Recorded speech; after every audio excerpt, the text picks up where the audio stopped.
solar eclipse, some very interesting events have hit the headlines, and here is one of them. How a solar eclipse revealed the warping of space-time and opened a new window into the universe. So what this article states is that since its effects were proven more than a century ago, scientists have used gravitational lensing to uncover many of the universe's mysteries. In 1919, astronomers witnessed an unprecedented confirmation of Albert Einstein's general theory of relativity during a solar eclipse. Einstein proposed that gravity, or what... Now, I'm sure, Israel, it's going to be some supernatural events or some we have never seen before. I'm sure that when the falling fell, it was some supernatural events that took place that our ancestors were surprised of seeing. So I'm sure it's going to be the same with us. People are going to see some things they have never saw before. It's going to be a different type of experience, especially seeing demonic spirits coming on earth. They're going to be made manifest for us to see. We don't know what this solar eclipse is going to bring, but I'm sure it's going to bring something. That's what they're afraid of, Israel.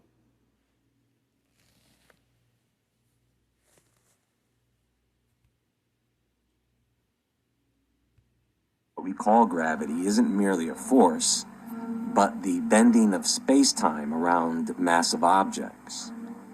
The eclipse allowed astronomers to observe stars near the sun, confirming Einstein's predictions. Solar eclipses offer opportunities for astronomers to study phenomena usually obscured by the sun's brightness, like the solar corona and nearby stars. Gravitational lensing, a consequence of Einstein's theory, has become a vital tool in modern astronomy. It allows scientists to detect distant objects, including stars and exoplanets, and map the distribution of dark matter and black holes. Because the eclipse helps us to see the bending of light around the sun as the moon blocks out its blinding light. The 2024 eclipse serves as a reminder of the cosmic wonders that continue to captivate humanity and inspire scientific exploration. As we gaze into the heavens, we are presented with natural tools to deepen our understanding of the universe, inviting us to unlock its mysteries.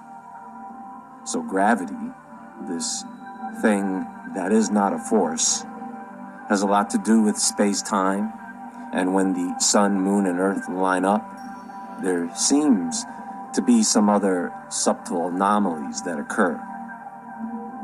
Let's take a brief look at this, because this is definitely a unique time in our world where things that are hidden eventually come to light. For a brief moment, there may be some things that are revealed in the darkness.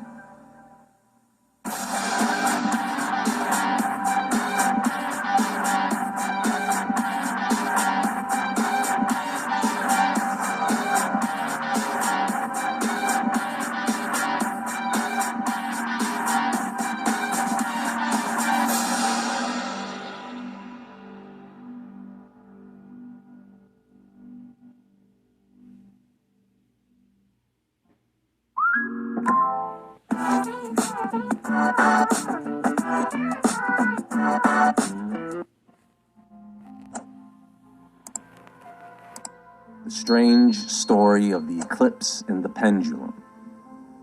What this article talks about is that the coming solar eclipse will be having scientists out experimenting with one experiment that has conjured debate for the past 6 decades. It was an experiment conducted by Arthur Eddington in 1919, confirming Einstein's theory of relativity by demonstrating the deflection of starlight due to the sun's mass.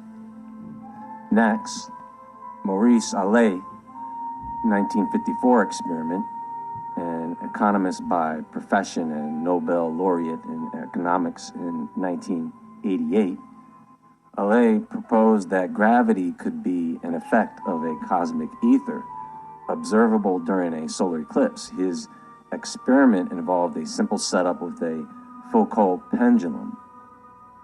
A Foucault pendulum consists of a mass suspended from a cable or rod that swings back and forth at a regular rate. Over time, the pendulum's orientation shifts due to the Earth's rotation, a phenomenon known as precession. Allais' experiment during an eclipse revealed a deviation in the precession rate, termed the Allais anomaly. You see, a Foucault pendulum is usually pretty massive, with the wire sometimes being 50 feet, with 200 plus pound brass bobs. But they do make smaller models, of course. In order to see the effects of the pendulum, it has to have a hinge that allows it to swing in any one direction without being affected by what the hinge is attached to. So, if you have a pendulum attached to the ceiling with a special hinge, it doesn't matter if the ceiling starts spinning, the pendulum will continue to swing in the plane or in the direction you set the pendulum to swing in. Also, you have to keep the pendulum swinging, of course. Now, if you took that pendulum up to the North Pole and you started to swing the pendulum in one direction, you could watch the swing of the pendulum rotate, because the Earth is rotating, and it will rotate all the way around in 24 hours. But if you took that same pendulum down to the equator, it won't rotate at all. It will just swing back and forth in the same direction all day. And the closer you are to the equator, the longer it takes for the pendulum to go around. So what Allais was saying is that if the pendulum during a solar eclipse was set to swing, the pendulum's swing was perturbed by the eclipse. While Allais repeated the effect in 1959, more recent experiments by Casella in 1990 and Salva in 2010 found no significant deviation. But some had still claimed to observe the effect. The supporters of the anomaly have linked it to theories ranging from dark matter to the electric universe and even flat Earth. But what the pendulum experiment does tell us is that if a Foucault pendulum is affected by an eclipse, then whatever is holding us to the Earth is affected by the moon and sun. We already know what the moon's effect on the tides are, so how much does the sun affect the Earth's gravity, or if it even exists without the sun? Now, there are some other possible anomalies that tend to occur during a solar eclipse, which would make us further question the experiments by scientists at CERN and NASA. There are shadow bands, which are elusive optical phenomena that occur just before and after totality during a total solar eclipse. They are characterized by faint, rippling bands of alternating light and dark patterns that are observed on the ground or other flat surfaces. These bands are caused by the Earth's atmosphere acting as a lens, refracting sunlight that is irregularly and rapidly passing through air pockets of different temperatures and densities. As the atmosphere near the horizon becomes cooler due to the eclipse's cooling effect, it creates a small-scale turbulence, causing the refracted sunlight to create a shimmering effect on the ground. There are Bailey's beads, which are bright spots that appear along the edge of the moon's silhouette just before or after totality, caused by sunlight filtering through the lunar surface. During a solar eclipse, there is often a noticeable drop in temperature in the path of totality, sometimes by several degrees Fahrenheit due to the sudden reduction in solar radiation. Some reports suggest that animals exhibit unusual behavior during a solar eclipse, such as birds returning to their nests, insects ceasing activity, or nocturnal animals becoming active. Solar eclipses can cause changes in atmospheric conditions, such as a sudden drop in wind speed or changes in air pressure, which can affect weather patterns temporarily. There are anecdotal reports of plants responding to solar eclipses by closing their leaves or flowers, possibly in response to the decrease in sunlight. Are you still interested in a solar-powered generator? Because pay special attention, because I'm going to do something that until recently we've never done. I'm going to offer this. Some researchers have reported unusual electrostatic effects, such as changes in radio wave propagation or disruptions in electronic equipment. Now, solar eclipses can evoke strong emotional responses in observers, leading to reports of unusual psychological phenomena, such as altered perception of time or heightened awareness. And I'm sure many people did go crazy during a solar eclipse. People are crazy anyway. And then you have reports of unusual cultural practices or rituals occurring during eclipses. 5 witches share what they'll do during Monday's total solar eclipse. Now, this was for the eclipse in 2017, but it was also on a Monday, which is interesting anyway. Now, what this article shows is that the 5 witches basically will be doing things that ancient people would do when they saw an eclipse, and that is to pray to the gods and perform rituals for blessings. And they get together with their witch buddies for a day of congregation. Now, it seems like to me, Israel, that they're scared of what this eclipse is getting ready to do Monday, or what it's going to bring, or what is going to happen. But I'm not going to worry about it.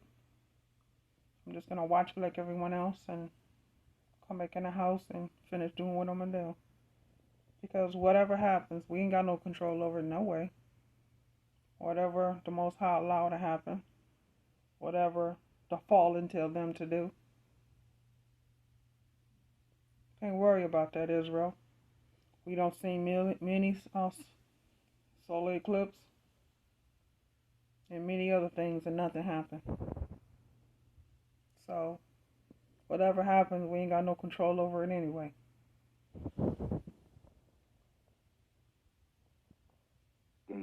Druidry, but that is during the day.